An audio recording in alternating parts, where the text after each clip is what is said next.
banje gushima nanje kubona Imana yaranzigamye kuva na kiriya gihe n'ubu kandi hello my people, niza komeze neza. Iyi ni Murehe TV, nizera ko muguwe neza.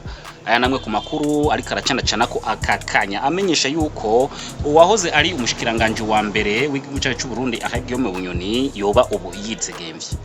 Twaciye hirya no hino turondeza amakuru, twasanze ku mbuga zitandukanye kuri BBC gahuza muryango, ubona yuko bamenyesheje yuko Guillaume yarekuwe.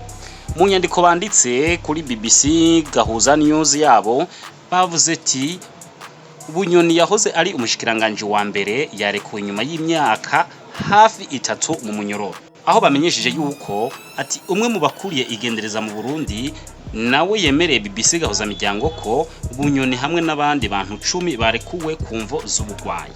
Barabandanya bavuga bati umwe mu bantu bari hafi cyane y'umuryango wa Bunyoni yemereye BBC ko yarekuwe. Umwe mu bakuriye igendereza mu Burundi nawe yemereye BBC gahuza miryango ko Bunyoni hamwe n'abandi bantu 10 barekuwe ku mvo z'ubugwayi.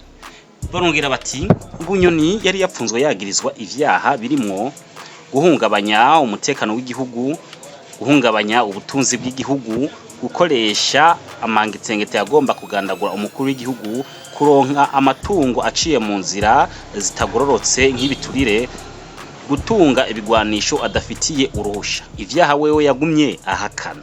Mu 2023 sentare mu Burundi yamuciriye umunyororo wo guherayo.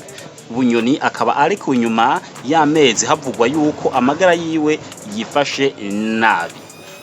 Izi ni zimwe mu nkuru ku bantu bariko baratubaza bati mbe Bunyoni yoba yarekuwe bimeze gute. Aya namwe makuru twabatohoreje, aho twasanze bimwe mu bitangaza makuru bigenda bivuga yuko yarekuwe, ariko beshi wabona yuko bavuga yuko inkomoko y'aya makuru bayakura kuri BBC gahuza. Niyo mpamvu ubona yuko natwe twasimbiye kwitiza BBC gahuza, ubona yuko nabo bemeza neza ko Guillaume Bunyoni yamaze kuba arekura ubu yidegemvye, ariko akaba yarekuwe kumvo z'ubugwayi.